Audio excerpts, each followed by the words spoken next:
c'est qu'on a des podcasts qui sont complètement multilingues, mais dans un même épisode, je veux dire. Et ça, c'est passionnant, ouais, parce que c'est des conversations qui commencent en français, et puis en fait, la personne, elle est beaucoup plus à l'aise pour exprimer quelque chose en anglais, donc hop, elle va basculer, et puis il y a des choses qui sont dites en créole, mais qui ne sont jamais traduites. Alors ça peut être assez décompensant pour quelqu'un d'autre, mais je trouve ça passionnant, le fait d'entendre ces différents langues. Non, j'allais dire moi aussi, d'ailleurs, dans le tien, c'est ce que j'ai trouvé passionnant aussi. Justement, ce mélange de langues. Pardon, j'avais dit que j'allais être, j'allais réagir.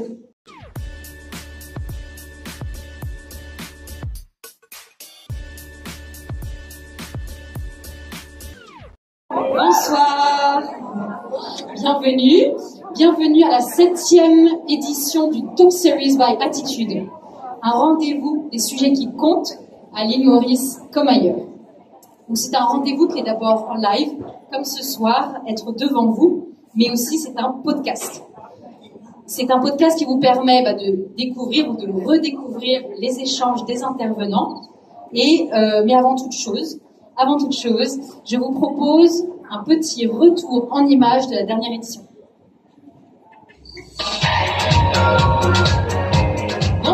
Bonsoir à toutes et à tous. Merci d'être encore venus si nombreux à ce Talk Series, cette 6e édition ce soir, les Talk Series by Attitude, un rendez-vous pour parler des sujets qui comptent à l'île Maurice comme ailleurs. Nous vous invitons ce soir à écouter 7 intervenants lors de 2 tables qui ont des sujets bien distincts mais pourtant si connectés. Et tout cela, ça donne le thème d'aujourd'hui, de l'enfance à l'âge adulte, comment bien vivre ensemble.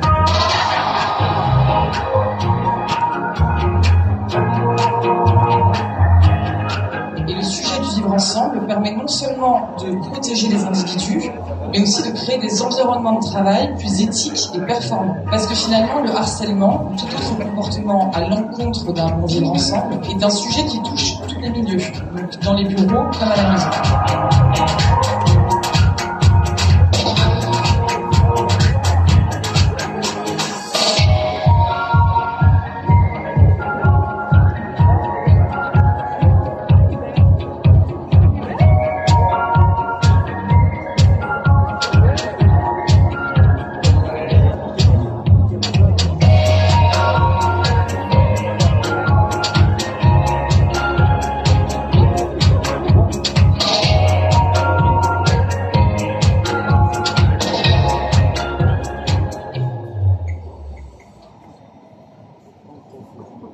Nous avons aussi à cœur de varier les lieux et de s'associer à des personnes qui partagent nos valeurs. Donc c'est pour ça que cette fois-ci, nous avons le plaisir de vous accueillir au Café du Vieux Conseil pour cette belle soirée. Donc je tiens à remercier vraiment Jimmy qui nous accueille et qui nous ouvre ses portes ce soir.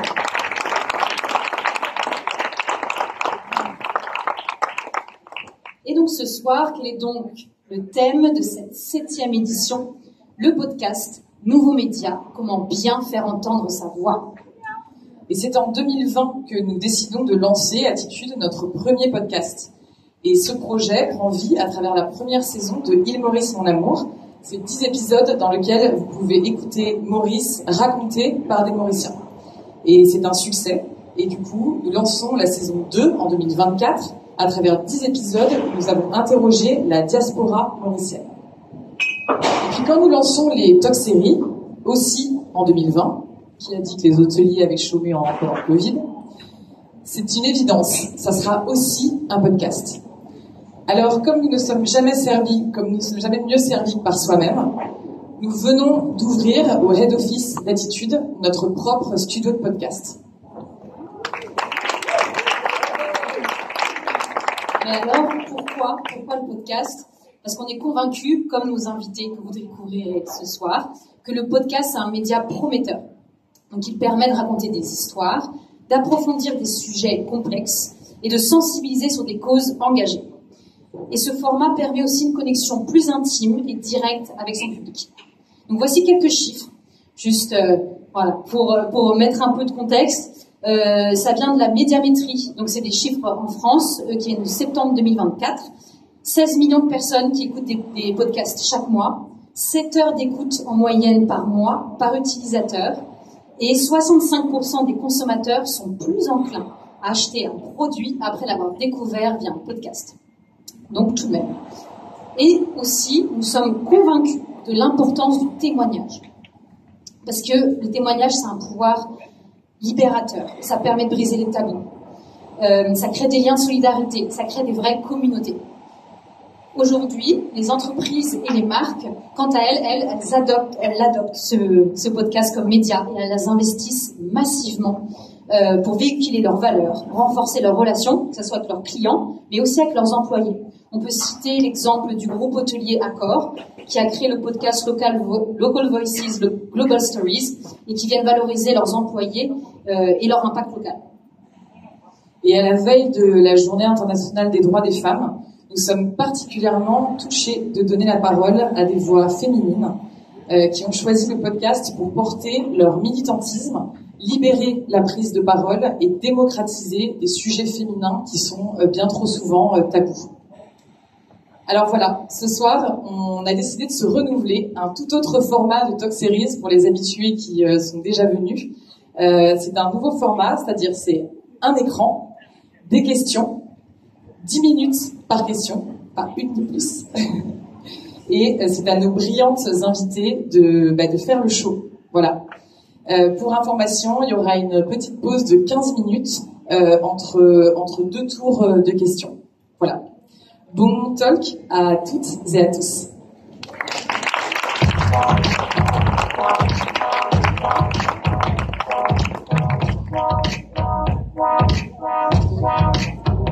Pour ouvrir ce talk, nous avons le plaisir d'accueillir une voix incontournable du podcast. J'appelle Elsa Wolenski. Avec son ton direct, son ton sincère et toujours teinté d'humour, elle aborde sans détour des sujets que beaucoup évitent. La sexualité, la ménopause, la santé féminine. Elle est journaliste et chroniqueuse dans l'émission Bel et Bien et aussi à son podcast Allez J'ose. Et elle déconstruit avec simplicité les injonctions faites aux femmes. Elsa, bienvenue et merci d'être avec nous.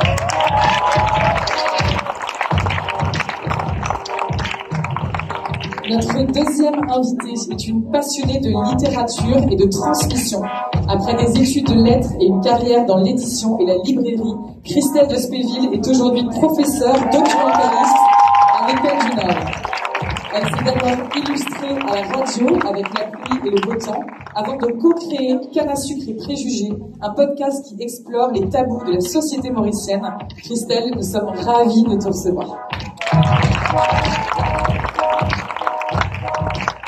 Quand on lui demande pourquoi elle a lancé son podcast en 2018, Clémentine Gallet répond parce qu'il y avait une urgence à offrir aux femmes un espace où la maternité s'aborde sans filtre, sans jugement et avec bienveillance. Et elle avait raison. Aujourd'hui, Bliss Stories est l'un des podcasts natifs les plus écoutés en France avec plus de 80 millions d'écoutes. Clémentine, bienvenue.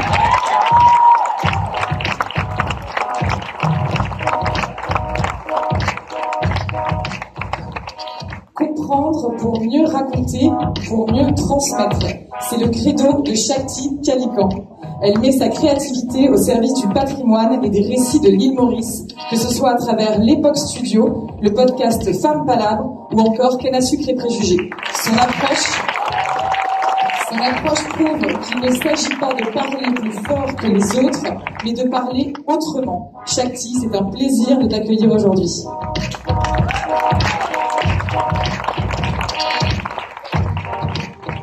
Et donc là, maintenant, la parole est à vous.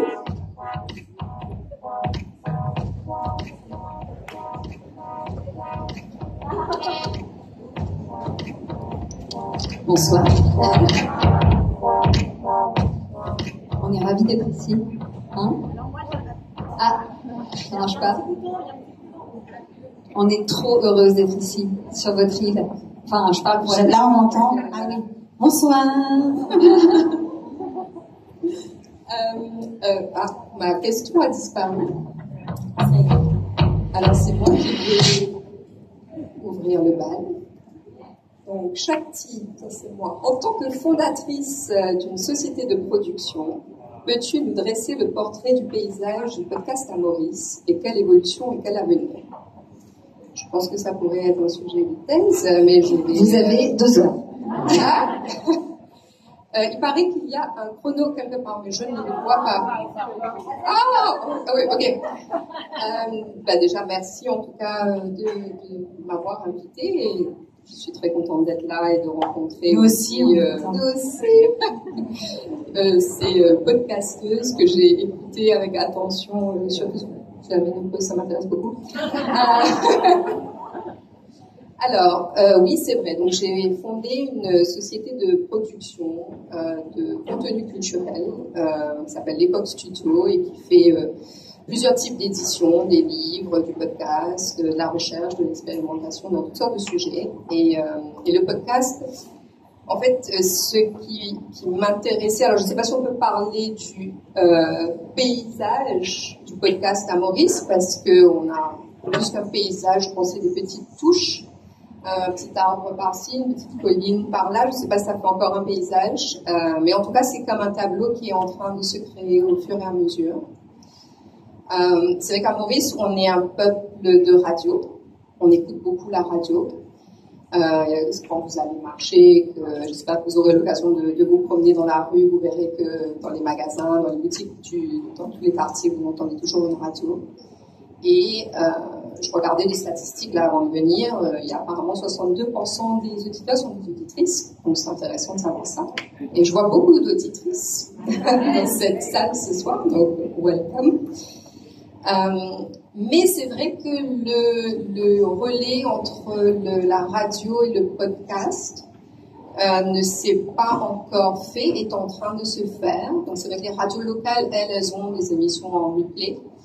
Mais moi, je parle plutôt du podcast comme contenu original qui a été créé pour ce format-là. Donc, c'est plutôt de ça que je vais parler aujourd'hui et pas d'émissions que vous avez entendues à la radio et que vous pouvez écouter n'importe où, n'importe quand. Alors, c'est vrai que, donc je disais, c'est peut-être pas un paysage, c'est un tableau qui est en train de se faire, mais il y a quand même plusieurs initiatives qui ont été faites. Il y a Island Pieces qui parle de décolonisation et d'identité. Il y a Cause et Carole qui parle beaucoup sur les tabous autour de la sexualité. La case Maman qui va t'intéresser parce que c'est sur la maternité en Maurice. Il y a des choses sur la littérature, donc sur l'argent aussi, notre rapport à l'argent. Ça s'appelle Don't Panic. Enfin, donc il y a quand même pas mal de podcasts. Et si je veux peut-être donner juste un aperçu des choses que l'on peut voir, observer, c'est que d'abord, je remarque que ce sont beaucoup de très jeunes personnes qui ont moins de 35 ans, moins de 30 ans, qui se mettent au podcast. Souvent, ils ont vécu à l'étranger ou bien ils sont à l'étranger. Donc, il y a pas mal de contenu qui est créé par notre diaspora. Je crois que la diaspora cherche beaucoup à rester en communication avec notre île et à interroger cette île qu'ils ont quittée, soit eux, soit leurs parents. Donc beaucoup de jeunes. Et aussi un autre point qui est important, je pense, à noter dans notre tableau de podcast à Maurice, c'est la difficulté qu'il y a. Enfin, ça, c'est vrai partout dans le monde. Hein. En souffrant, on a 80 millions évidemment. Mais pour nous autres, humbles mortels, c'est la difficulté de financer le podcast. Le podcast, c'est très difficile de trouver un business model qui marche, qui soit viable. Et donc, c'est un peu comme un serpent qui se mord la queue, c'est un cercle vicieux. Donc, les jeunes personnes qui commencent un podcast, et moi, je m'inclus dedans, pour ceux qui commencent un podcast, et ben, on cherche un financement. Ça peut être très compliqué. Comme il n'y a pas assez d'argent, ben, on n'a pas une équipe qui peut promouvoir les émissions et donc les faire connaître et donc qu'il y ait de plus en plus d'écoute et que donc ça vaille la peine aussi pour un annonceur de faire de la publicité ou pour quelqu'un de subventionné. Donc c'est assez difficile en fait de faire un podcast. Vous pouvez vous lancer, mais à tenir sur la durée, c'est assez compliqué. L'autre point qui est important, je pense, à Maurice et qui est vraiment intéressant dans notre contexte, c'est qu'on a des podcasts qui sont complètement multilingues, mais dans un même épisode, je veux dire. Et ça, c'est passionnant, ouais, parce que c'est des conversations qui commencent en français, et puis en fait, la personne, elle est beaucoup plus à l'aise pour exprimer quelque chose en anglais, donc hop, elle va basculer, et puis il y a des choses qui sont dites en créole, mais qui ne sont jamais traduites. Alors ça peut être assez décompensant pour quelqu'un d'autre, mais je trouve ça passionnant, moi, le fait d'entendre ces différents langues. Non, j'allais dire moi aussi, d'ailleurs, dans le tien, c'est ce que j'ai trouvé passionnant aussi. Justement, ce mélange de langues. Pardon, j'avais dit que j'allais réagir. Alors, donc moi, pourquoi et comment j'ai commencé? En fait, je trouvais que le monde médiatique mauricien, il y avait beaucoup de sujets qui n'étaient pas abordés pour toutes sortes de raisons, et que certaines fois aussi qu'il manquait peut-être des fois de nuances et de temps, de prendre le temps pour rentrer en profondeur dans un sujet. Et c'est comme ça en fait que ça s'est arrivé. En fait, moi, j'ai des idées, et puis quand l'idée ne me quitte pas, c'est qu'il faut que ça sorte. Et donc, je vais chercher de l'argent là où je peux le trouver, et je le produis. Donc, Canne à sucre et préjugés, par exemple, là je l'ai produit, c'est Christelle qui l'a réalisé, on l'a travaillé ensemble. Femme Palab, je le produis, mais c'est aussi moi qui l'ai réalisé. Et voilà, donc c'est un peu comme ça que ça se passe. Et je trouve intéressant aussi que ça trouve un public, même si évidemment c'est un public beaucoup plus limité peut-être qu'ailleurs, mais quoique il y a beaucoup de podcasts dans le monde qui ont très très peu d'écoute. Mais pour moi c'est secondaire, parce que finalement les gens qui ont besoin ou envie d'être nourris ou qui sont curieux, ils trouvent là quelque chose qu'ils ont envie d'écouter, et je pense que ça c'est important. L'avenir, 3 minutes 13. Alors, l'avenir. Alors, on a fait quelque chose d'intéressant, ma collègue Alia et moi.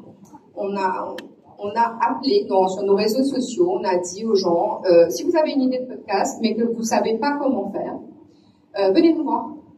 Prenons rendez-vous, et on va vous donner des conseils, parce que c'est vrai qu'on se dit, j'aimerais bien faire un podcast, mais on ne sait pas comment commencer. Et je dis ça pour l'avenir parce qu'en fait, il y a une dizaine de personnes qui sont venues et qui nous ont posé des questions, certaines par téléphone, d'autres c'était des rencontres. Et donc, je suis assez confiante dans l'avenir parce que je vois quand même qu'il y a beaucoup d'envie. Et donc, ça c'est quand même la première chose, parce qu'il faut vraiment avoir envie, parce que c'est beaucoup de travail. Et puis, il y a par contre beaucoup de besoins de conseils sur le côté technique, aussi le côté planning de production, comment ça se fait, etc. Et à mon sens, c'est ça aussi qui est le plus difficile. C'est commencer, c'est super chouette, mais c'est vrai que continuer et maintenir dans le temps, ça c'est beaucoup plus difficile. Et moi je suis un bon exemple de ça. Par exemple, Femme Palab, il y a une saison, et puis je me suis arrêtée. Canne à sucre et préjugés, il y a une saison. D'ailleurs, je profite. Si quelqu'un dans la salle veut soutenir l'émergence des podcasts à Maurice, n'hésitez pas à me contacter.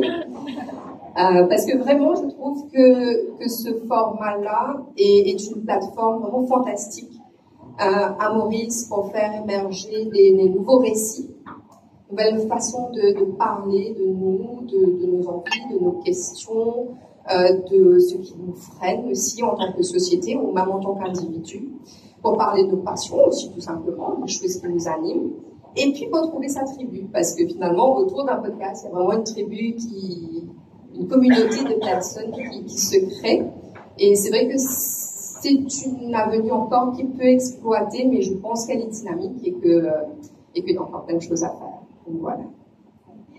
Ouh.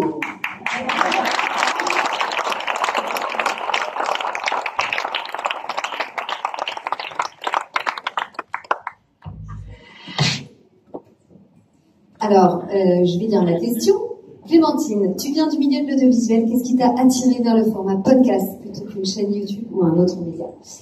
Alors, moi, j'ai lancé Pistories effectivement en 2018 après une longue carrière, si on peut dire, en télé. Moi, je suis une enfant de la télé. J'ai grandi sur des plateaux de télé. Ma maman était animatrice télé. Mon papa est réalisateur d'émissions de télé. Toute ma famille bosse en télé. C'est d'ailleurs, vraiment, on était tous intermittents du spectacle. C'est un régime en France assez précaire, mais très voilà, qui donne beaucoup de liberté. Et donc pour moi la télé c'était un peu c'était le boulot de tout le monde quoi. J'étais chez TF1 à l'époque en 2018, j'étais directrice de casting, donc je m'occupais de sélectionner des candidats pour des émissions de télé-réalité, type Le Bachelor, type Ninja Warrior, enfin voilà, je m'occupais de trouver des gens anonymes pour les mettre devant des caméras. Donc il fallait les caster, les interviewer, essayer de trouver quelle personne allait pouvoir rayonner devant des caméras. Et j'adorais mon métier, c'était vraiment génial.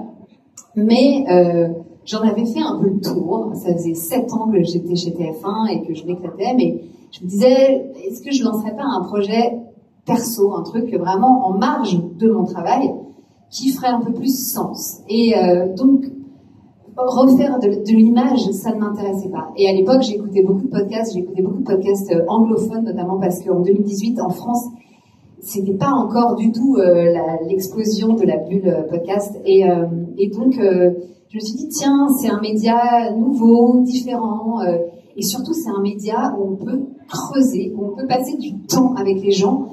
Parce que moi, ce qui me frustrait terriblement, à la fois sur les réseaux sociaux et en télé, c'était ce côté de consommation ultra éphémère. Et alors que moi, j'adore creuser en profondeur les sujets. Et donc, quand j'ai découvert le podcast, je me suis dit, mais mon Dieu, mais c'est fabuleux, quoi. Enfin, on a 1 heure, 1 heure et demie, 2 heures parfois avec quelqu'un qui vous murmure, vous chuchote à l'oreille, là, quelque chose comme si elle était à côté de vous, quoi. Oui, il était à côté de vous. Et c'est un truc, je trouve que ça crée un lien vraiment particulier. Donc, c'est comme ça que je me suis dit podcast. Allez, et puis c'était très simple, en fait, parce que il me fallait juste un micro, enfin 2 micros, un enregistreur, et puis avec ce petit matériel, je pouvais démarrer tout de suite. Il me fallait quelque chose d'efficace, que je maîtrise, où je n'avais besoin de personne en fait. Et donc ça a démarré comme ça. Et évidemment que je n'avais aucune certitude, évidemment que je ne m'attendais pas du tout à ce que ça prenne cette ampleur-là. À la base, Blistory, c'est vraiment quelque chose qui répond à une curiosité personnelle. Et puis, évidemment, enfin, je ne sais pas si mes auditrices qui sont peut-être ici le savent, mais une de mes sœurs était enceinte à l'époque. J'ai 2 sœurs jumelles qui ont 10 ans de moins que moi. Et l'une d'elles était enceinte. Et je voyais bien qu'elle galérait, je voyais bien qu'elle n'avait pas les réponses à ces questions, questions qu'elle se posait. Et je me disais, mais mon Dieu, mais c'est pas possible, quoi. En fait, elle ne sait pas ce qui va se passer dans cet accouchement. Elle sait pas ce qui va se passer en postpartum. Il faut que je lui donne les infos. Et moi, je lui donnais les infos, mais en fait, j'étais un peu la seule. C'est-à-dire que ses amis mettaient sous silence tout ce qui n'allait pas. Les médecins n'avaient pas de temps. Donc, voilà. Je me suis dit, OK, je vais lancer un podcast où je vais répondre aux questions que se posent les femmes autour de ce moment de vie incroyable qu'est la maternité. Et donc voilà, j'ai testé le format avec la marraine de mon fils, qui s'appelle Agnès, qui est réunionnaise d'ailleurs. Et Agnès, je la connais depuis toujours et je connaissais son histoire de maternité. Et c'est ça qui était fou, c'était qu'on a passé 2 heures ensemble et elle m'a raconté son histoire. Et j'ai évidemment appris plein de choses qu'elle ne m'avait jamais dites. Et elle-même m'a dit des choses qu'elle n'avait jamais dites à personne. Et à ce moment-là, vraiment, je me rappelle parfaitement où on était, de ce premier épisode enregistré. Je me suis dit, OK, ça marche. Il y a un truc qui se passe dans ce moment audio pur, où il n'y a pas de caméra, où il n'y a pas de make-up, il n'y a pas de stylisme, il n'y a pas de lumière, on s'en fout, on est juste en tête à tête toutes les deux. Et il se passe un truc impalpable comme ça, c'est dans l'air, mais c'est magique. Et donc je me suis dit, OK, c'est génial. Ce que je pensais, ce que je m'imaginais est en train d'arriver là. Donc ça, c'était le premier épisode. Et puis après, j'ai continué avec d'autres femmes, évidemment, qui étaient moins proches de moi. Et tout pareil, c'est-à-dire que la magie opérait à chaque fois. Et je peux vous dire que 5 ans après, 6 ans après, 7 ans après, attends, on est en quelle année? 2025. En fait, les 7 ans de Bliss cette année, 7 ans après, je ressens toujours la même magie à chaque enregistrement. Et vraiment, je vous fais pas du bullshit là, c'est pas pour vous faire genre, ouais, le podcast c'est génial. Mais vraiment, en tout cas dans les récits que je reçois de ces femmes, c'est incroyable ce qui se passe entre nous. C'est comme si on se pluguait, nos cerveaux se pluguent l'un à l'autre, on se regarde dans les yeux, ça dure 2 heures, parfois 2 heures et demie, parfois 3 heures. Le temps passe comme ça. Et moi, je ressors de chaque épisode complètement, reboosté, nourri. Enfin, je sais pas, il y a un truc vraiment particulier qui se passe en studio. Donc, voilà, c'est vrai que je ne regrette pas un seul instant de ne pas avoir lancé un projet autour de l'image. C'est un peu comme Pamela Anderson, vous savez, qui a été hyper make-upée pendant des années, et puis là, qui arrive sur les tapis rouges en no make-up et qui est sublime. Et je trouve que d'enlever les artifices comme ça et de revenir à un truc vraiment de la voix pure, c'est fou tout ce qui se passe avec la voix. C'est fou les silences, les soupirs, la voix qui module, ouais, je parle des silences parce que je trouve que les silences c'est important. Dans un épisode aussi, il se passe plein de choses quand on se tait. Et vraiment, alors là aujourd'hui, on commence à filmer un peu les épisodes. Je me suis un peu laissée rattraper par la mode de mettre un peu des images, mais je ne retranscris pas tout en vidéo. C'est que des extraits. Et je vous avoue que ça m'a un peu coûté de mettre des caméras dans mes studios. Si j'avais pu, je serais restée vraiment dans ma bulle. Donc voilà pourquoi j'ai choisi ce format podcast, parce que encore aujourd'hui, je trouve que il y a beaucoup de choses à imaginer, et je pense que jamais je n'aurais reçu et enregistré ce que j'ai enregistré avec les plus de 275 épisodes qui composent le catalogue de Bliss. Jamais j'aurais reçu ce qu'elles m'ont donné s'il y avait eu des caméras. Jamais. Je veux dire, elles se livrent comme elles ne se sont livrées auprès de personne. D'ailleurs, souvent, elles partent du studio, elles se retournent en disant « Bon, j'ai jamais dit ça à personne. Même pas à ma psy. » Alors, souvent, il y a un regard un peu inquiet, et je leur dis « Mais t'inquiète, c'est pas grave, est-ce que c'est OK pour toi ?» Elle me dit « Bah ouais, je crois. Mais je sais que tu vas en faire un bon usage. » Et à chaque fois, je les rassure, je leur dis « Non, ne t'inquiète pas. Ton histoire est entre de bonnes mains. Et de toute façon, si tu veux couper des moments, enfin voilà, c'est évidemment monté après. Donc, on peut gommer certains passages après rétrospectivement qu'elles ne veulent plus raconter. Mais on a toujours la substantifique moelle de leur histoire.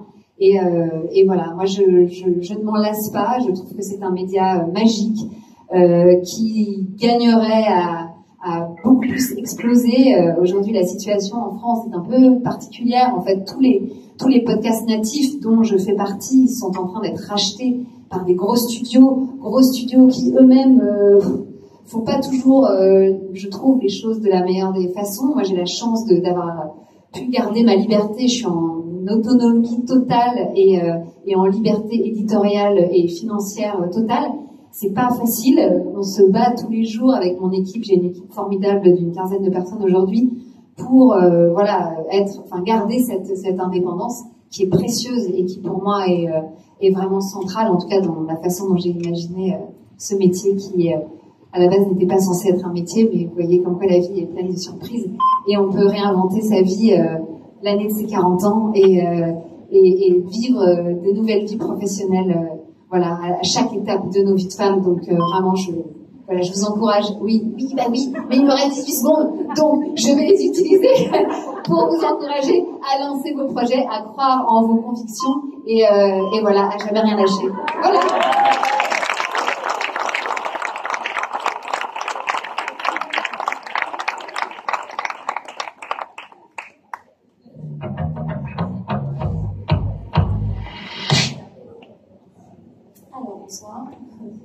J'ai été absorbée, donc du coup, je suis un peu là-bas encore. Je vais essayer de revenir là. Merci de nous recevoir.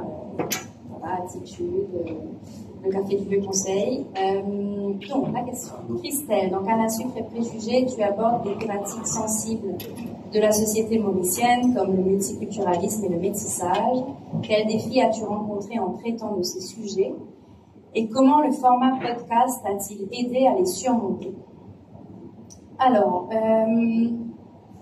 très rapidement, pour revenir sur un peu la naissance de Canne à sucre et préjugés, c'est Shakti qui m'appelle et qui me dit j'ai un projet, viens me voir. On était voisines à l'époque, donc c'était pas trop compliqué. Et on se rencontre, elle me dit j'ai un projet, je voudrais faire un podcast sciences humaines, sciences sociales, sciences humaines, qui parle des problématiques à Maurice. Et donc on commence à en discuter un peu et on a posé ensemble des sujets sur la table. Et en effet, ces sujets-là sont des sujets sensibles. De toute façon, toutes les problématiques qu'on peut aborder à Maurice au niveau sociétal beaucoup en tout cas de ces problématiques-là sont en général sensibles. Je voulais juste revenir rapidement sur qu'est-ce qu'on entend par sujet sensible. Oui, ça va, vous m'entendez? Ok. Donc, pour moi, un sujet sensible, c'est surtout un sujet complexe, en fait. C'est-à-dire un sujet qui, à la fois, touche à l'intime, mais sur lesquels on n'a pas forcément de réponse facile. On pourrait avoir une réponse facile sur la présidence de Trump. C'est un peu noir ou blanc. Mais après, il y a d'autres sujets sur lesquels c'est un peu plus nuancé. Et je crois qu'avec Shakti, c'était aussi ça qu'on voulait apporter, une vision nuancée. Et surtout, moi, ce qui était important, c'était d'apporter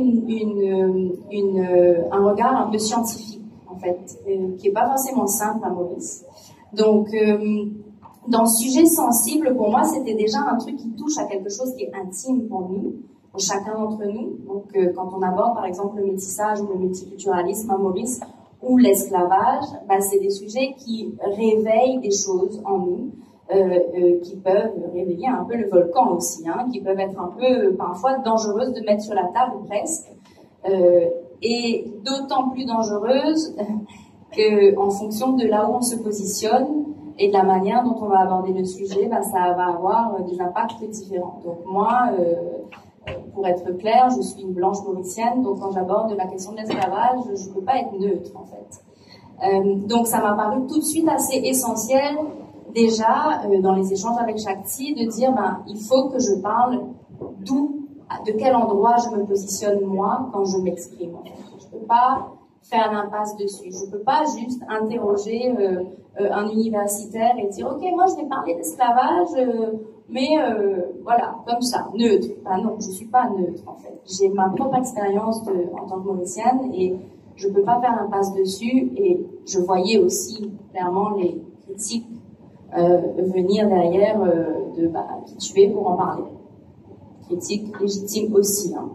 Mais en tout cas, le fait est que j'ai vraiment voulu qu'on fasse un pont entre l'intime et comment la recherche scientifique, universitaire, les études, la réflexion, l'analyse peut apporter des éclairages, pas des réponses, mais en tout cas des éclairages à ces questions-là. Donc déjà, il y avait vraiment tout un travail de recherche de faire parler qui a été un long travail de recherche déjà au départ. J'ai interrogé les gens autour de moi, essayé de palper un peu comment les gens voyaient ces questions-là. Donc, par exemple, pour le multiculturalisme, j'ai beaucoup interrogé autour de moi les collègues du travail, mes amis, enfin voilà, tout un tas de gens qui m'entouraient. Et puis, disons que c'est drôlement court. Donc, je vais essayer d'avancer un peu plus vite. Et la première difficulté à laquelle je me suis confrontée, c'est la multitude de témoignages possibles, parce que tout le monde a quelque chose à raconter sur le multiculturalisme, tout le monde a une expérience de ça à Maurice, forcément. Donc, la multitude de témoignages, d'histoires à raconter, et après, À côté de ça, la multitude d'informations aussi, parce que, alors par exemple, pour l'épisode sur l'esclavage, sur le multiculturalisme, le premier épisode 1, si jamais vous n'avez pas écouté, on peut toujours épisode 1, j'ai interrogé 2 chercheurs scientifiques universitaires, Julie Peghini, qui avait écrit un livre, une thèse qui est devenue un livre, et Avinash Manohar, qui avait écrit une thèse qui n'est pas devenue un livre, en tout cas pour l'instant, mais qui est passionnant. Et donc une thèse de 300 pages et un bouquin de 300 pages avec une multitude d'informations et des angles politiques, anthropologiques, philosophiques, psychologiques. Enfin voilà, les angles sont multiples. Donc premier problème pour moi, ça a été de faire le tri dans tout ça. Donc la question du format, déjà, avant même d'en venir à OK, on veut faire un podcast, déjà il fallait déblayer tout ça et réussir à s'y retrouver dans tout ça. Et puis ça m'a fait penser quand tu parlais des interviews où les gens te livrent des choses, parce que par exemple pour l'épisode sur l'esclavage, il y a 2 personnes, donc Grace Lafranche et Daniel Degrasse. On avait fait avec Shakti, on avait réuni des gens autour de nous. Moi, je voulais en fait palper un peu qu'est-ce que les Mauriciens ressentaient par rapport à cette question-là. Déjà pour sentir un peu les choses. Et puis donc on a eu deux personnes qui, pour moi, avaient des paroles vraiment pertinentes, intéressantes. Leur point de vue était intéressant à faire entendre.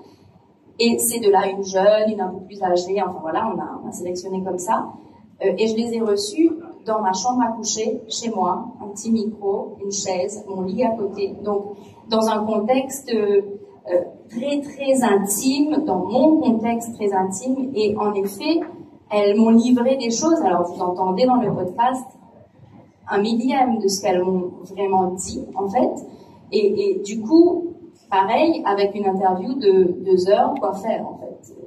Qu'est-ce qu'on choisit? Donc, moi, ça a été, je crois, la grosse difficulté du podcast Canne à sucre et préjugés, pour essayer d'avoir un propos qui soit à la fois nuancé, assez sensible, faire entendre des paroles importantes, mais ne pas se perdre non plus trop dans les informations, et puis voilà, essayer de vulgariser des thèses, une thèse de philosophie politique qui est franchement, les 100 premières pages, je les ai lues en me disant, ok, je vais finir par m'habituer au vocabulaire. J'ai réussi au bout d'un moment quand même, mais voilà, essayer de faire entendre toutes ces paroles-là de manière intelligible, sensible. Donc ça a été un gros travail de tri. Et alors, comment est-ce que le podcast aide à surmonter ça? Je trouve que le podcast est vraiment un média. C'est comme ça qu'il est d'ailleurs amené aujourd'hui. C'est vraiment un média qui permet d'aller vers l'intime. C'est ce que je viens de dire. Qui permet vraiment de donner la parole aux gens de manière beaucoup plus libre. Sans l'image, on est tout seul dans un petit lieu assez clos, assez feutré. La personne a juste un micro devant lui ou devant elle. Donc c'est plus facile de faire émerger une parole assez libre. On peut le faire dans différents lieux aussi. On va avec son micro et son matériel n'importe où chez la personne. Donc ça permet vraiment de faire émerger une parole libre. Et ce qui m'intéressait vraiment dans Canne à sucre et préjugés, c'était de réussir à faire le pont entre cette parole-là, ces témoignages-là, et cet éclairage scientifique.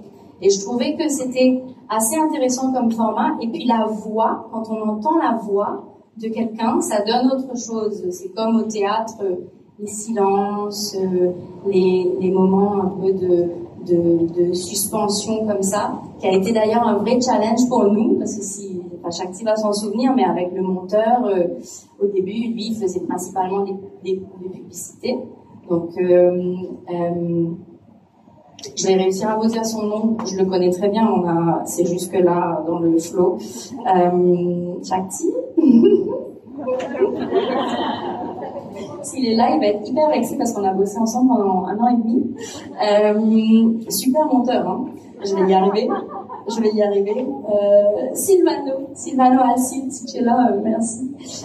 Donc Silvano nous a, au début, il était un peu réticent de ne pas couper les silences, etc. Donc On a vraiment travaillé ça sur oui, toute la dynamique de l'écoute, quoi, du fait d'entendre une voix, etc., et de faire répondre à ça un éclairage scientifique. Un peu hors sujet peut-être, mais... Merci.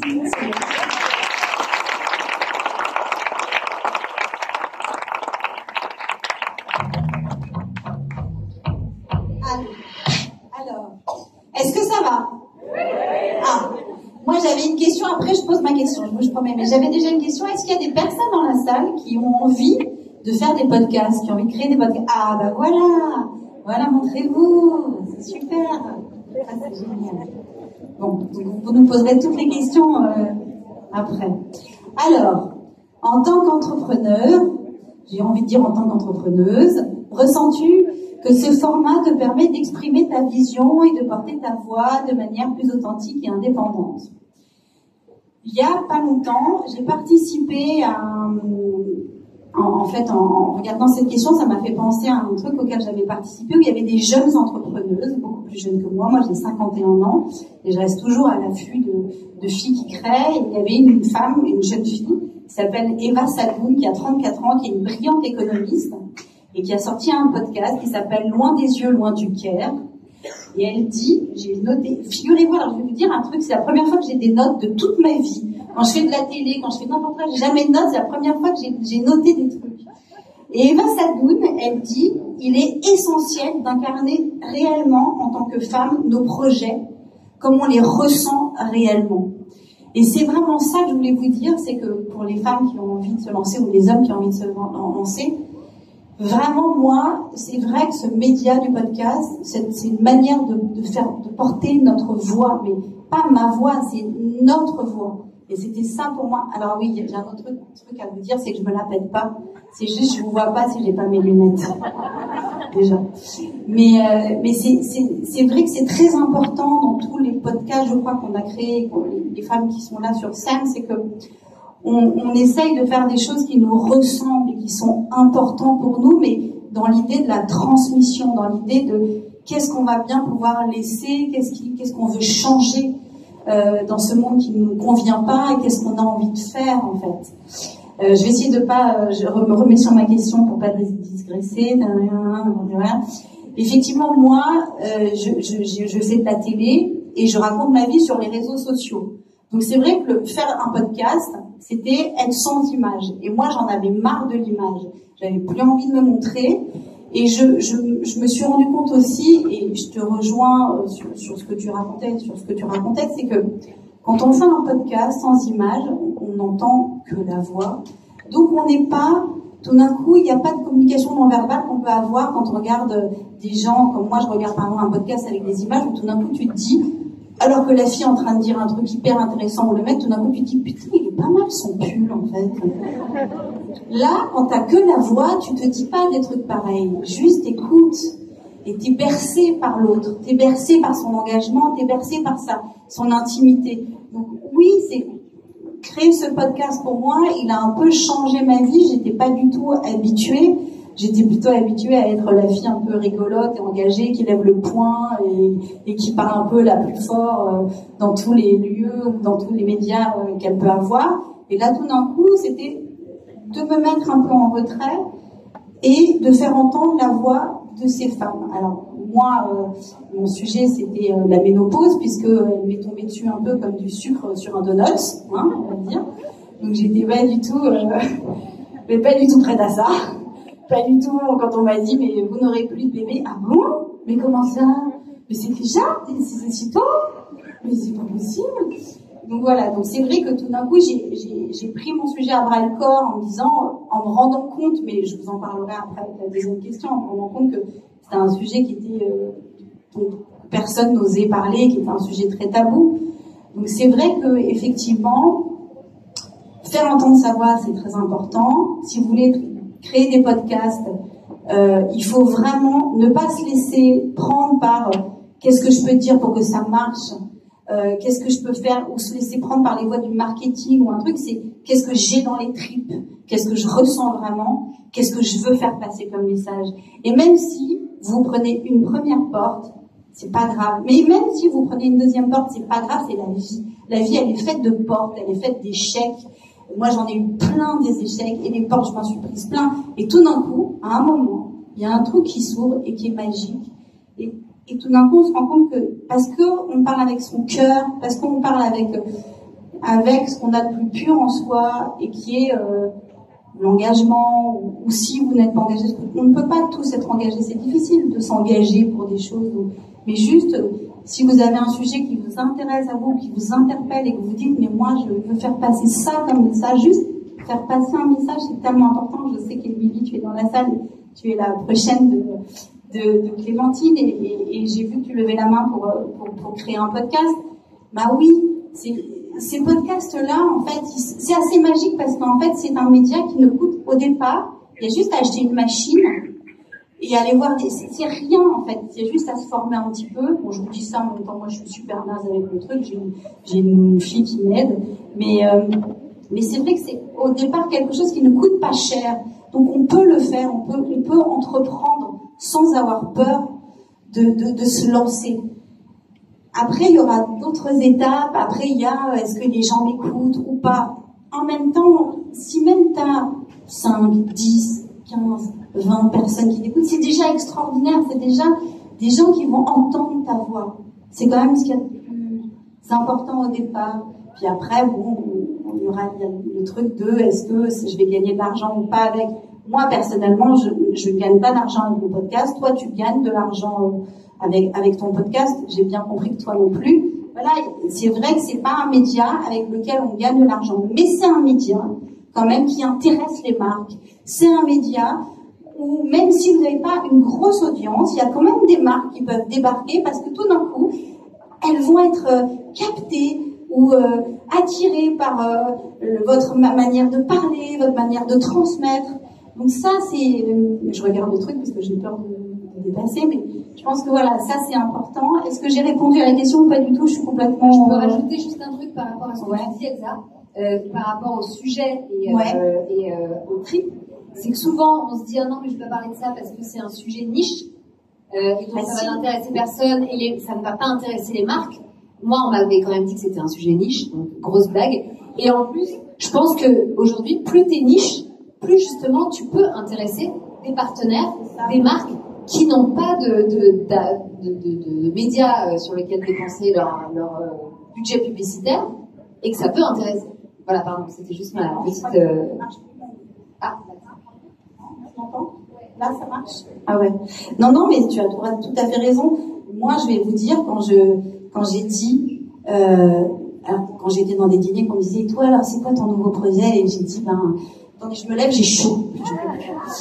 Et que j'ai dit, moi, je vais faire un sujet, j'ai lancé un podcast sur la ménopause. Et voilà. Blanc total. Dans les dîners, c'était genre, quoi? Tu vas faire quoi? La méno quoi? Et mes copines me disaient, mais tu vas pas parler de ce truc, c'était un peu. Je dis, si. Mais ça va pas marcher, tant pis. Mais moi, je vais parler de ce qui me fait souffrir. Je vais parler peut-être de ce qui me perturbe et qui peut-être perturbe des tas de gens. Et finalement, au moment où on l'a lancé, ça a explosé et je m'y attendais pas du tout. Donc c'est vrai que faites-vous confiance. C'est ça que je veux vous dire, c'est que, et tu as raison, c'est vraiment, et même quand j'ai écouté ton podcast et le tien, finalement, c'était tellement beau. En fait, vous faites passer des messages et c'est tellement ça l'important, c'est qu'aujourd'hui, on est gavé de trucs, de marketing, de comment je fais, comment est-ce que ça marche. Mais non, avancez avec vos tripes, avancez avec votre cœur, c'est ce qui marche le mieux finalement. Parce qu'il n'y a que de l'amour dans la vie, en fait. Hein. Je vais finir là-dessus.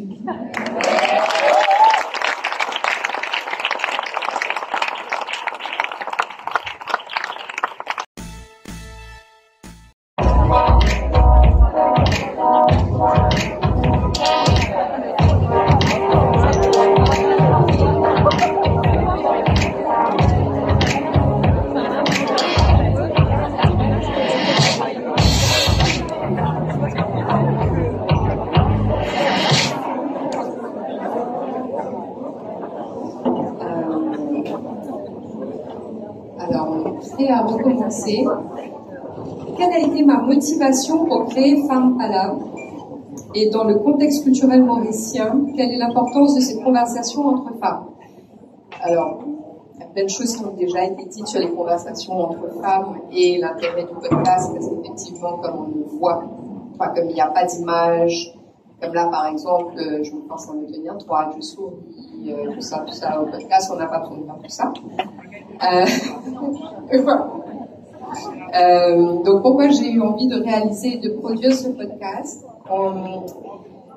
En fait, il y a eu un moment dans ma vie, il y a quelques années, c'était après le premier confinement, je sais plus, c'est un peu blurry now, où je me suis rendu compte d'une chose complètement banale, c'est que j'étais entourée de femmes extraordinaires, qui avaient plein de choses à dire,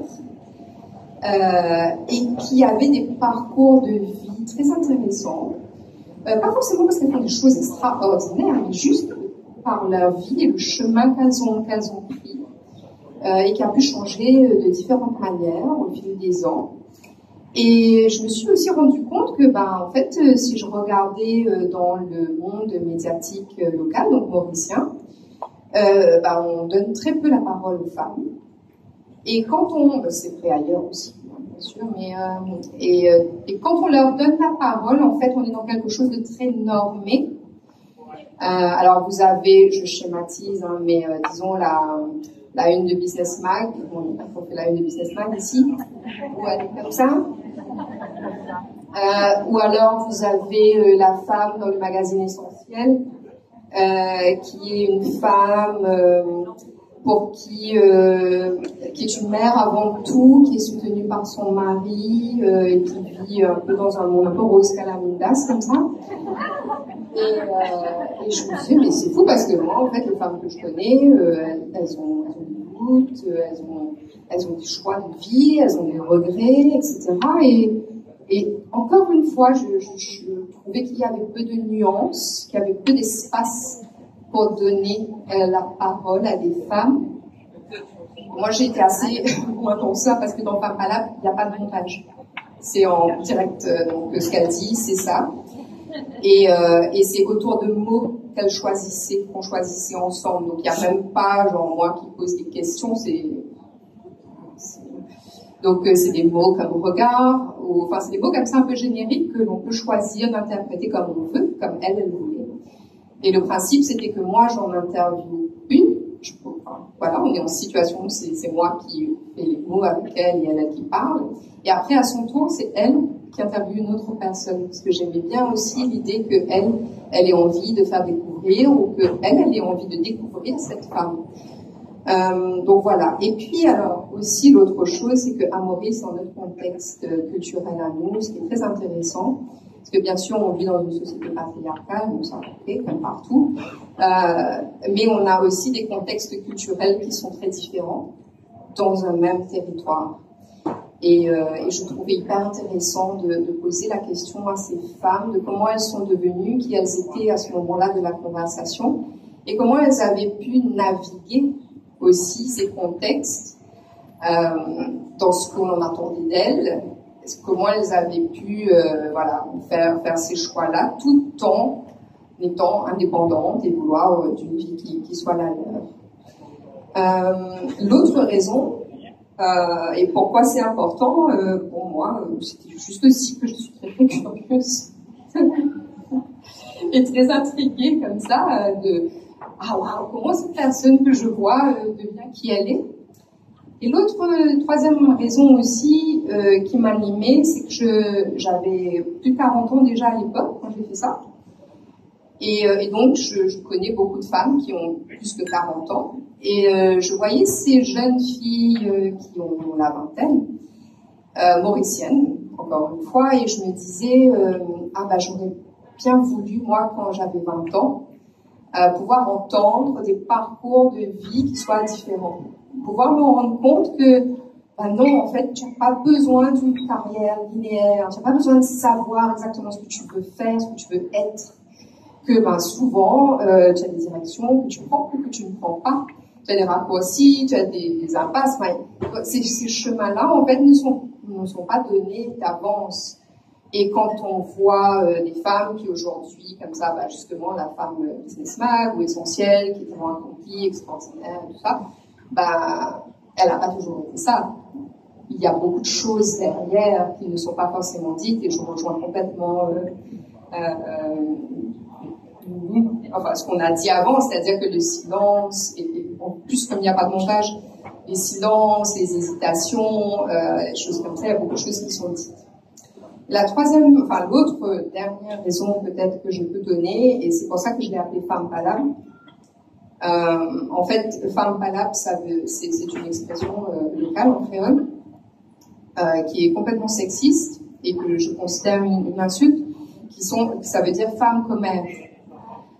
Et souvent on traite les gens de ah ouais mais ça c'est des femmes palabres.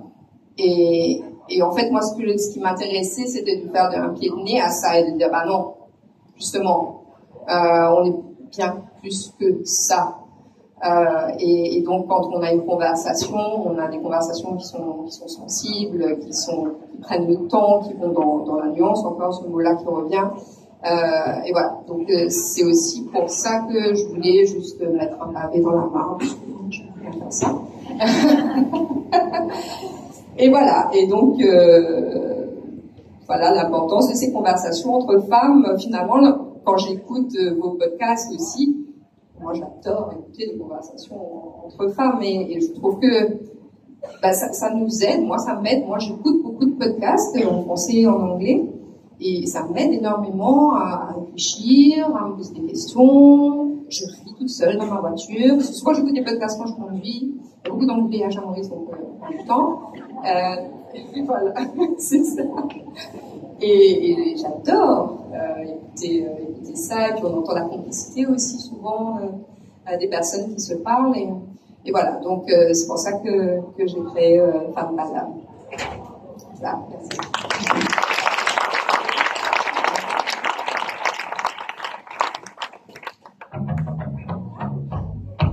J'avais oublié que c'était à moi. Donc, alors, dans Allez Jose, c'est alors vous êtes un public assez jeune, donc évidemment, je ne suis pas votre cible. Donc je vais faire en sorte de la devenir. Vous allez voir. Petit challenge. On va voir. Elsa, dans Allez Jose, donc Allez Jose, c'est le titre de mon podcast. Tu traites des sujets souvent considérés comme tabous, notamment la ménopause. Qu'est-ce qui t'a motivé à choisir ce format pour traiter de ces thématiques, et comment le podcast permet-il de toucher et d'engager ton audience sur ces questions sensibles? Alors, moi, quand j'ai décidé de créer ce podcast Allez Jose, je voulais un peu raconter tout à l'heure, j'avais 49 ans. J'avais 49 ans? Ouais, j'avais 49 ans. Et alors vraiment, la ménopause était un sujet, je sais pas, j'avais l'impression que c'est un truc comme tout le monde, j'avais l'impression que c'était un truc de grand-mère, j'étais complètement débile, parce que j'ai changé depuis, donc je n'ai pas l'air d'une grand-mère quand même, bien que, c'est pas grave, mais aujourd'hui, il n'y a plus d'âge pour être quoi que ce soit, on s'en fout. Mais c'est vrai que quand j'ai créé ce podcast, je me suis rendu compte, et comme je vous ai dit, j'ai commencé à avoir des symptômes.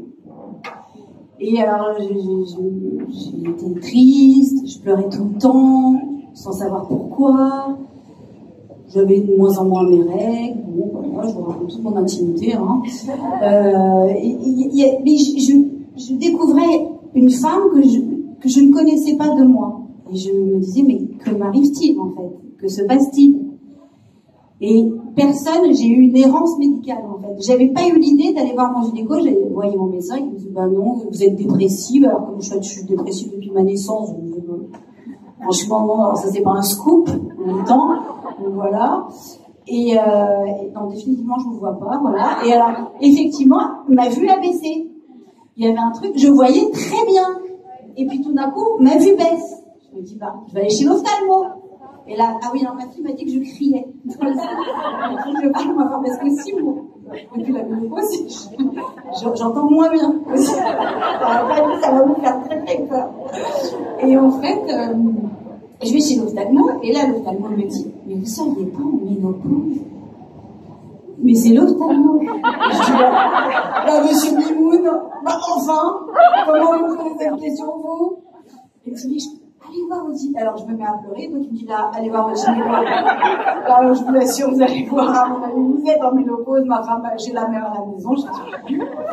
Bon voilà. Et donc c'est comme ça qu'on m'a dit, ben oui, vous êtes ménopausée, genre, mais quasiment du jour au lendemain, genre, c'est fini, plus d'enfants. Et moi, je me disais, alors je suis une maman séparée, donc à cette époque, je me disais, je rêvais encore d'une famille recomposée, que j'allais encore faire des bébés et tout ça. Et donc je suis vraiment tombée de ma chaise. Je me suis pris un mur énorme. Je suis rentrée chez moi. Et alors, il y a plein de trucs qui vous arrivent à la ménopause. Vous avez des brouillards cognitifs. Vous apprenez des mots. Par exemple, brouillard cognitif. Avant la ménopause, on ne sait pas ce que c'est. Évidemment, ça n'intéresse personne. C'est effectivement le fait que vous oubliez votre code. Vous oubliez... tout d'un coup, vous êtes là, mais attends, oui, mon téléphone. Oui, où sont mes lunettes? Tout ça, votre journée entière. Où sont mes enfants? Comment je m'appelle? Et il y a un truc aussi réel qui est de qui je suis. C'est-à-dire, il y a une espèce de... C'est comme si on faisait une crise d'adolescence, comme quand on a ses règles. Et il y a une philosophe qui s'appelle Camille Fradvo-Métry. Et à chaque fois, la pauvre, je l'appelle, je invente des noms. Et en fait, elle parle d'une... je vais vous dire ce qu'elle dit exactement, parce que tout d'un coup... Oui, elle parle d'une révolution génitale féministe. Elle dit, en fait, sur les réseaux sociaux, et je vais en venir à toi, Clémentine, sur les réseaux sociaux, on a commencé à parler des règles. Ensuite, sur les réseaux sociaux et dans les podcasts, on a commencé à parler du postpartum. Grâce à toi d'ailleurs, parce que tu as fait exploser le sujet. Mais on n'en parlait pas. Il y avait un sujet dont on ne parlait pas. Ça va chérie, j'explose pas les oreilles de tout le monde. Merci. Il y a un sujet dont on ne parlait pas, c'était la ménopause. Et la ménopause, au moment où je vous parle, j'ai pas réussi à avoir les chiffres à Maurice. Je les ai cherchés, mais j'ai pas réussi à les avoir. Au moment où je vous parle, en France, il y a 15 millions de femmes qui sont ménopausées. Il y a 10 millions de femmes qui sont en préménopause et qui ne le savent pas. Parce qu'elles ne comprennent pas ce qu'elles ont. Et il y a, dans toutes ces femmes, plein de femmes qui n'osent pas en parler à leur mari, à leur sœur, à leur copine, parce que le sujet est complètement tabou. À partir du moment où moi, je me suis retrouvée ménopausée et que j'ai commencé à dire je vais faire un podcast là-dessus et que j'ai vu le blanc, comme je vous ai expliqué, que ça a créé dans les dîners ou même auprès de mes meilleurs amis, où je leur disais vous allez voir, ça va être génial, je vais parler ménopause, et qui me disaient quoi? Ça va pas, non, on s'en fout. Ces mêmes personnes aujourd'hui me disent mais non, mais moi en vrai, moi aussi j'ai eu ces symptômes. En fait, c'est vraiment un sujet dont on a peur. Et en fait, tout à l'heure, vous êtes venu, non, c'est pas vous m'avez dit que vous aimiez bien le podcast, mais il y a une jeune personne, il y a quelqu'un qui est venu et qui m'a dit, moi j'ai été ménopausée à 36 ans. Ça arrive, en fait, la préménopause peut arriver vraiment à un moment où on n'attend pas. Donc c'est des sujets dont il faut vraiment se préoccuper en tant que femme, mais même en tant qu'homme, parce que les hommes aussi vont la vivre avec vous, en fait, quand vous êtes en couple, évidemment. Mais c'est très important. Donc, ce que je veux vous dire, c'est que c'était un sujet au départ qui n'était pas du tout attractif. Et finalement, je suis en train de regarder si je suis bien dans le thème. Quand même, oui, voilà. Je suis bien dans le thème. Je suis pile dans le thème. Et en fait, moi, c'était un sujet qui était très important parce que quand il y a un tabou, ça m'énerve.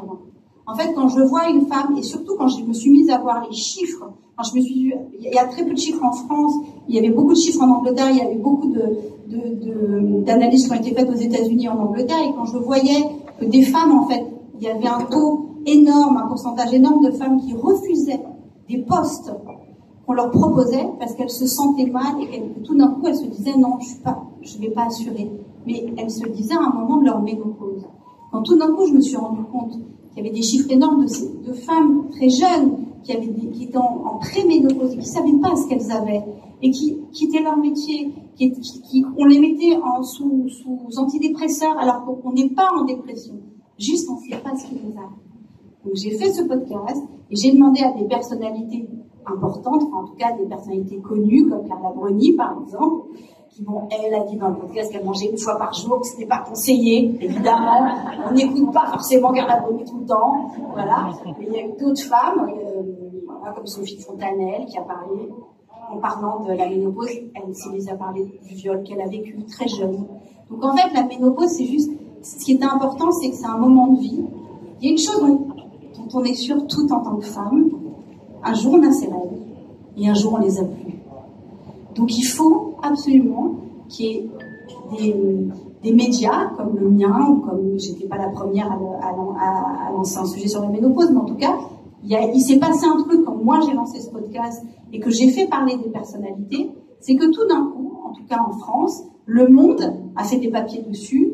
Comment elle s'appelle, Salamé, Léa Salamé nous a invités pour la radio sur France Inter le matin, qui est une radio très écoutée, alors qu'on ne parlait pas, on n'osait pas en parler. Il s'est passé tout d'un coup où, je dirais que la ménopause est devenue un peu en vogue. Donc alors maintenant, maintenant vous avez toutes les crèmes, alors maintenant on va vous vendre la crème anti-rides pour la ménopause. Ça n'existe pas, je vous dis tout de suite, ça ne marche pas. Hein. On va vous vendre aussi, il y a des hôtels, évidemment pas les hôtels Attitude, parce qu'eux ils sont hors mode, ils créent leur propre mode. Évidemment, c'est les plus forts. Mais vous allez avoir des spas qui vont dire, qui vont créer des semaines, des retraites ménopause. Voilà, ils vous partent. Alors que moi, je pense que l'important, c'est ce qui se passe ce soir, c'est d'être toujours mélangé avec les jeunes, avec les vieilles, un peu comme moi, mais en tout cas qu'il n'y a plus d'âge et que c'est des sujets, en fait, c'est des sujets tabous, mais qu'il faut bousculer, il faut rentrer dedans, il faut dire qu'il n'y a plus de...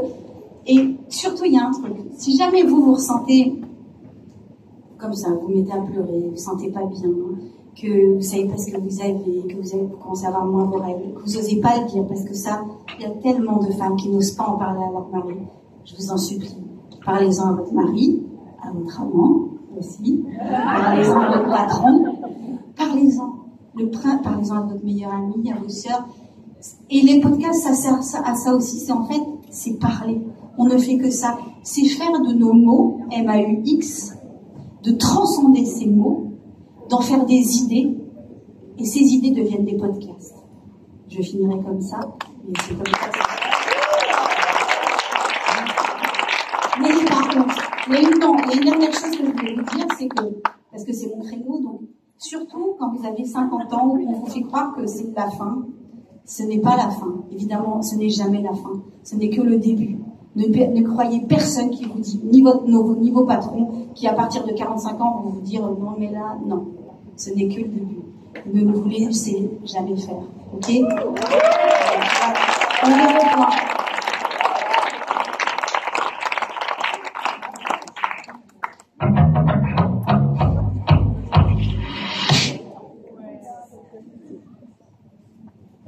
Alors, ça va être difficile du coup de rebondir sur tout ça. Donc Christelle, dans ton épisode consacré à la place des femmes à Maurice, tu explores des enjeux essentiels liés aux inégalités de genre, aux stéréotypes et aux défis rencontrés par les femmes dans la société mauricienne. Quels aspects t'ont semblé les plus urgents à mettre en lumière? As-tu été confrontée à des résistances ou à des réactions fortes en abordant ce sujet?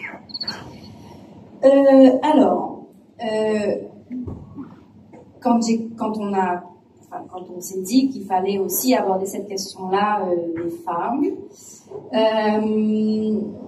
ça a été encore une fois assez compliqué, alors pour des raisons différentes.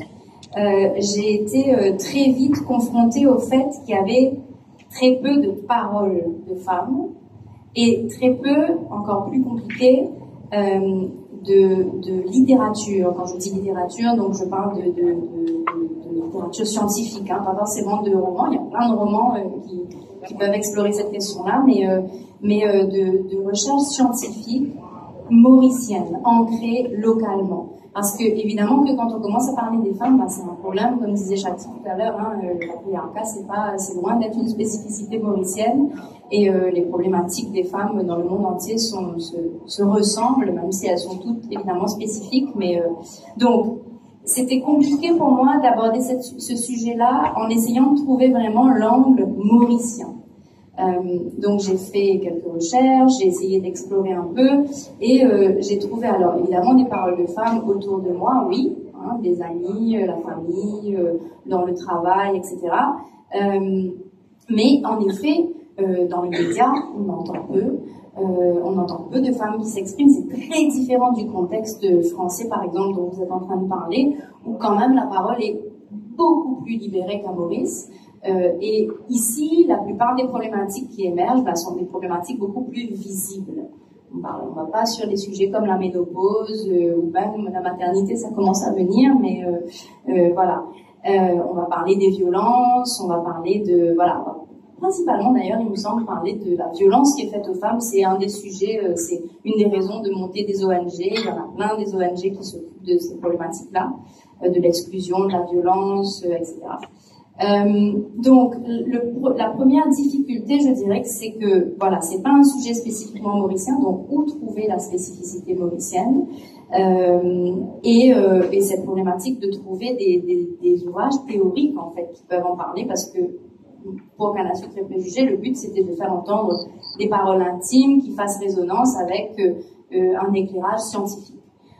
Donc ça a été un des premiers problèmes, et en cherchant et en fouillant un peu plus, je suis tombée sur le livre de Aileen Loka qui s'appelle Île-de-France, Terre des Hommes, et en effet, une des problématiques qui est apparue, c'est pourquoi on n'a pas de parole de femmes, parce que elles ont été invisibilisées aussi au cours de l'histoire. On ne les a pas entendues même dans l'histoire, et donc elles continuent finalement peut-être de se taire ou de ne pas raconter leur histoire. Voilà. Et dans le livre d'Aileen Loka, j'ai trouvé beaucoup d'informations hyper pertinentes sur comment en fait les femmes mauriciennes à l'époque de la colonie française, donc ça parle vraiment de cette période-là de l'histoire, mais qui est quand même la période fondatrice de notre pays. Comment est-ce que elles ont été vraiment invisibilisées, mises de côté, pas entendues, et comment les quelques femmes qui sortent du lot dans cette histoire-là, qui ont fait quelque chose d'un peu extraordinaire, même elles sont très peu entendues, vues, on connaît mal leur histoire, on entend beaucoup de grandes réussites d'hommes, mais très peu de femmes. Pourquoi je vous dis tout ça? Je vais réussir à retrouver mon propos. Donc le premier épisode, c'était vraiment ça, et ça a été finalement... non, pas de résistance, parce que j'ai principalement fait... Là, c'était peut-être l'épisode le plus simple de tous les épisodes de Canne à sucre. C'était une interview, globalement presque une interview d'Aileen Loka, où elle a vraiment développé ce sujet-là de l'invisibilisation des femmes dans l'histoire mauricienne. Après, évidemment, ça me paraissait complètement... pas abouti, en fait. Il y avait tellement de sujets encore à aborder, il y a tellement de femmes. Et puis, en fait, ce qui m'est revenu de manière juste, je dirais, organique, en fait, c'est que le problème fondamental, c'est les violences faites aux femmes. Et des violences qui sont pas seulement des violences domestiques, dont on parle peut-être plus dans les médias, etc., le problème des femmes battues, etc., qui est lui-même un problème en soi qui pourrait être vraiment exploré de manière plus approfondie à Maurice, parce que la réalité, c'est qu'on associe souvent la problématique d'une femme violentée à la maison à certains milieux bien précis, et en fait, ça ne correspond pas du tout à la réalité, évidemment. Bon, ça c'est encore un autre sujet, on pourrait faire encore un autre podcast dessus. Mais la violence institutionnelle, en fait. Et dans le deuxième épisode, j'ai commencé à explorer aussi la loi. En fait, j'avais envie de savoir, ok, il y a des inégalités, mais pourquoi en fait on se soulève pas? Et parce que la loi nous empêchait pendant des années de nous soulever et de réclamer des droits, en fait, parce qu'on n'en avait pas, tout simplement. Et j'ai découvert le livre de Shirin Omirodi-Zifra, qui a écrit un livre sur les femmes et la loi, dans lequel j'ai découvert des choses mais absurdes. Par exemple, j'ai compris que ma mère, que j'étais moi la première génération de femmes, et donc beaucoup de femmes qui sont ici certainement, on est les premières là en fait à vivre librement. C'est-à-dire que ma mère, avec qui j'ai grandi, qui m'a éduquée, n'avait pas le droit de posséder un compte en banque si mon père ne l'autorisait pas à posséder un compte en banque, n'avait pas le droit de travailler si mon père ne l'autorisait pas à travailler. Enfin, c'est quand même assez violent. Juste la violence, là on parle de violence institutionnelle. Si une femme veut s'épanouir librement, elle peut pas le faire parce que son mari, concrètement, ou son père peut l'en empêcher. Donc, quand je me suis rendu compte de l'ampleur du truc, je me suis dit, ok, en fait, c'est ça le sujet déjà. La violence, alors la violence faite au corps, et donc là j'ai commencé à avoir beaucoup de témoignages. Encore une fois, c'est pas spécifiquement mauricien. On sait bien hein, que les droits des femmes, c'est un acquis de longue date, tout ça.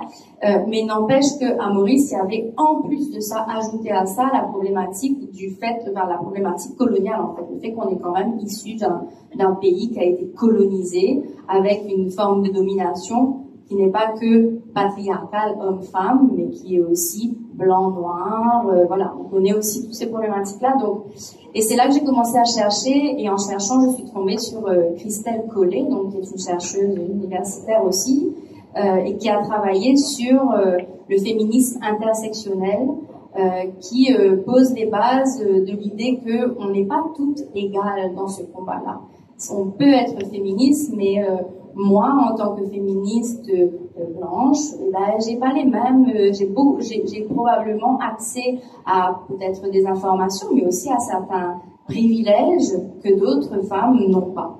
Et donc j'ai voulu vraiment explorer cette dimension-là aussi de comment la question des femmes et la spécificité mauricienne, c'est aussi ça, quoi. C'est cette dimension intersectionnelle, alors qui n'est pas spécifiquement mauricienne, parce qu'encore une fois, en France, c'est pareil, dans le monde entier, parce qu'on est quand même dans un monde mondialisé aussi, mais en tout cas, explorer la question, par exemple, que Christelle a relevée dans les échanges qu'on a eus, de la femme noire créole à Maurice, comment elle est perçue, comment elle vit son corps, comment elle est... voilà. Donc, est-ce que j'ai répondu à la question? Des résistances. Alors, j'ai pas du tout répondu à cette question-là. Ok. Alors, j'ai pas eu le sentiment d'avoir des résistances, mais peut-être que intuitivement, par facilité, j'ai frappé aux portes où je savais que j'allais avoir des réponses. Parce qu'il est clair qu'il y a quand même plein de sujets qui sont difficiles à aborder, et peut-être même que dans mon milieu intime, j'aurais pu poser des questions à certaines femmes que je connais qui ont vécu des violences et auxquelles je n'ai pas posé de questions par pudeur, par peur de blesser, par peur peut-être de faire encore parler d'un sujet qui était douloureux. Et parfois, je regrette ça, peut-être d'avoir pas essayé de donner la parole aussi à des gens que je connaissais bien et qui auraient pu s'exprimer et qui auraient pu peut-être aider à libérer la parole là-dessus. Donc voilà, j'ai pas vraiment une réticence, mais disons que peut-être que j'aurais pu cogner un peu plus fort et essayer d'aller un peu hors des sentiers battus, et je l'ai pas complètement fait.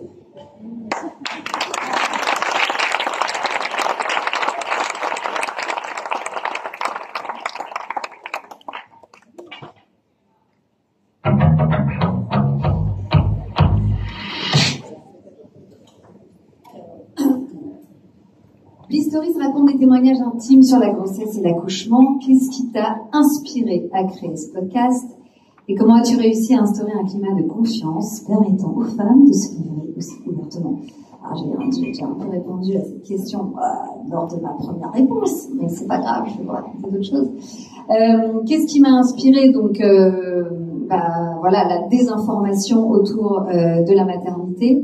Ça, vous l'avez compris, une de mes sœurs, voilà, qui galérait, et puis globalement toutes les femmes que je voyais autour de moi, et à commencer par moi, qui ai constaté que j'ai vécu 2 grossesses et 2 accouchements plutôt cool et plutôt sans encombre, mais heureusement quelque part parce que j'étais vraiment pas du tout informée. Avec une maman qui elle a eu 4 enfants, dont des jumelles, donc, et qui m'a toujours dit c'est génial, tu vas voir, c'est génial d'être enceinte, c'est génial d'accoucher, c'est génial d'être maman. Et donc moi j'ai grandi avec ça, si vous voulez, et elle n'a jamais été plus loin que ça. Donc moi j'avais cette image de la maternité complètement idyllique, ce qui a fait que j'y allais vraiment en étant persuadée que ce serait comme ça, ce qui a été plutôt le cas, à part la naissance de cette énergumène qui a maintenant 13 ans, mais qui m'a fait quand même sur le passage une petite épisiotomie bien douloureuse. et j'ignorais totalement, par exemple, ce que c'était qu'une épisiotomie. Donc moi, ce genre de truc, c'est vrai que se retrouver chez soi en postpartum et ne plus pouvoir s'asseoir, mais littéralement, je ne comprenais pas du tout ce qui m'arrivait. Donc voilà, ça a commencé avec mon expérience personnelle, les femmes autour de moi, et c'est vrai que très rapidement, j'ai eu la sensation d'avoir ouvert la boîte de Pandore, c'est-à-dire que je m'attendais évidemment pas à ce que ça prenne, entre guillemets, autant. Comme je vous l'ai dit tout à l'heure, moi c'était un side project que j'allais faire dans mon coin. D'ailleurs au début, c'est moi qui montais l'intégralité de mes épisodes. Je travaillais donc chez TF1 toute la journée. Le soir, je rentrais chez moi, je retrouvais mes enfants, et puis quand ils étaient couchés, je montais mes épisodes jusqu'à 2h du mat. Et je gommais ma voix à mort parce que je supportais pas ma voix, enfin, comme tout le monde. Au départ, quand t'es pas habitué à ta voix, tu te supportes pas. Donc j'étais là, je montais, j'étais là, ta gueule, mais tais-toi, mais on s'en fout, mais non, mais c'est mal formulé. Donc vraiment, je me suis vachement fait disparaître des premiers épisodes. Et puis, au fur et à mesure, j'ai senti que mes auditrices tissaient du lien avec moi à travers ma voix. Et j'ai trouvé ma voix dans les deux sens du terme, c'est-à-dire que pour moi, cette voix que je mettais vraiment sous le tapis, j'ai senti qu'elle faisait du bien. Enfin, c'est pas que j'ai senti, c'est qu'on me l'a dit. On me l'a dit avec des messages, on me l'a dit avec des câlins, avec des larmes, avec voilà, beaucoup de manifestations. Et ça, c'est quand même quelque chose de se rendre compte qu'on peut faire du bien, qu'on peut aider, qu'on peut débloquer des choses, qu'on peut révéler des choses, qu'on peut créer des déclics à travers des interviews, quoi, en tendant le micro à des femmes qui vont transmettre. On parlait de transmission tout à l'heure. C'est ça qui est fondamental et qui est vraiment le fil rouge de tout ce projet Bistories. Après, comment j'ai réussi à instaurer ce climat de confiance, je vous avoue que, encore une fois, j'y suis allée avec toute ma fougue et toute mon innocence. Je pense que ce qui a marché, c'est peut-être ça aussi, c'est que je n'avais pas vraiment d'ambition, à part libérer la parole. Bon, c'était déjà une belle ambition en soi, mais si vous voulez, j'avais pas de business plan, j'avais pas de business model. Jamais j'aurais pensé pouvoir en vivre. Jamais j'aurais pensé que ce serait mon métier. J'avais un métier, je venais de signer un CDI chez TF1, qui est quand même un peu le Graal. Genre, j'étais là, je l'attendais depuis 7 ans. J'ai signé mon CDI 1 an avant de quitter la boîte. C'était vraiment magique. Voilà, moi j'y suis allée avec surtout l'envie de créer du lien et de créer et de restaurer la transmission orale entre femmes, qui selon moi avait été perdue. Voilà, je vous parlais de ma maman tout à l'heure, mais la pauvre, elle m'en prend à chaque fois. Elle me dit, quand même, je pensais quand même que je t'avais un petit peu plus donné des billes. Et c'est vrai que malgré tout l'amour et toute la complicité que j'ai avec elle, il manquait cette information-là, concrète, voilà comment ça se passe, quoi.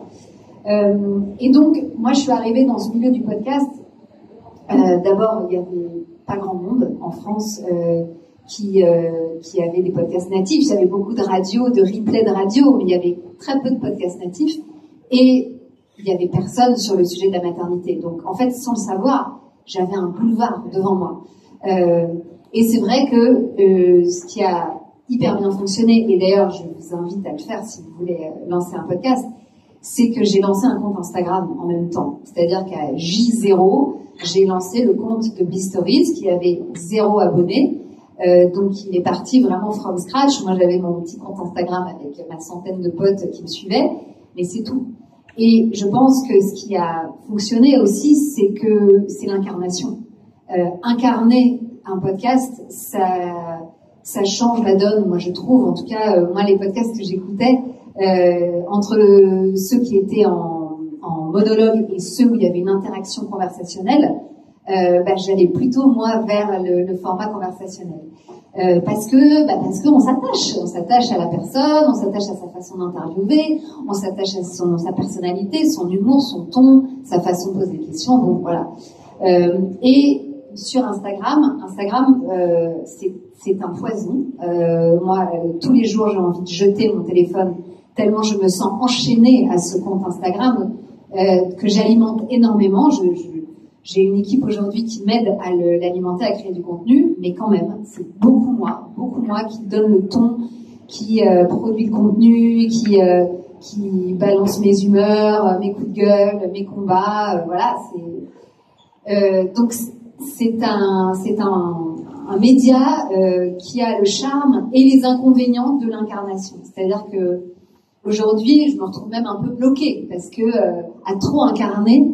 Le truc a pris tellement d'ampleur que c'est parfois un peu trop d'être cette voix qui parle à autant de femmes et de se dire que dès qu'on poste quelque chose, ça va arriver sur 278 000 téléphones. En fait, faut pas trop y penser d'ailleurs parce que sinon on poste rien. Sinon on se dit non, Mais en tout cas, c'est pour vous parler d'incarnation. Je pense qu'il faut pas avoir peur d'assumer ces sujets, de les incarner. Parce que c'est des sujets qui doivent vous porter. Putain, je suis déjà à 1h48. Bon, voilà. Il y a un truc que t'as pas dit. T'as pas dit sur toi, mais parce que c'est vrai qu'aujourd'hui t'as une équipe. Moi, j'ai fait partie, j'ai répondu à des questions. J'étais dans les premières invitées. Et en fait, je pense qu'il y a aussi une chose chez nos cadres, c'est que un podcast, c'est juste une petite machine. Clémentine, aujourd'hui, t'es très suivie et tout, mais tu arrives, et c'est ce que tu as fait quand tu étais avec Émilie. Quoi qu'il se passe, t'arrives avec ton petit enregistreur. Oui, quoi qu'il se passe, on arrive seul, on n'a pas besoin d'une grosse équipe. Mais oui, c'est ça qui est chez toi, ce qui a marché aussi, c'était, moi, quand je t'ai vu arriver, il y a quelque chose de très bienveillant. Il y a quelque chose, moi-même, je t'ai dit des choses que je n'avais jamais dites aux autres, et avec toi, j'ai réussi. Mais je pense aussi que c'est parce que, et ça, je vais répondre plus précisément à la question, c'est que je ne suis ni une professionnelle de santé, ni une psy, justement, ni quelqu'un de connu. Enfin, maintenant, on me connaît un peu plus, mais enfin, moi, à la base, personne ne me connaissait. Et donc, j'incarnais une espèce d'entité comme ça, très neutre, qui du coup était pas très engageant, enfin très impressionnant, mais il n'y avait pas trop d'enjeux, quoi. Et finalement, les femmes se sont livrées à moi comme ça, avec beaucoup de générosité, beaucoup de courage. Je tiens à dire que pour témoigner de son intimité et de ce qui nous traverse au moment de nos grossesses et de nos accouchements, de nos postpartum, il faut avoir beaucoup de courage, parce que pour l'avoir fait moi-même dans l'épisode 100, je peux vous dire que j'en menais pas large. Émilie qui l'a fait l'autre jour, t'as vu, c'est pas rien, hein, de témoigner. Et je pense qu'on peut saluer, je salue moi tous les jours toutes mes invités. Il se passe pas, ça va exploser. Non, c'est un exercice, je peux continuer, je ne peux pas. Non, mais voilà, en gros, je pense que c'est aussi pour ça que peut-être ça a fonctionné. En tout cas, oui, la bienveillance, l'écoute, et puis roule ma poule. Et l'amour. Et l'amour, on en revient toujours au même. On en revient toujours à l'amour. Voilà. Merci, en tout cas. Merci de nous écouter. C'est grâce à vous qu'on écoute ça. Parce que sans vous, on n'est pas grand-chose.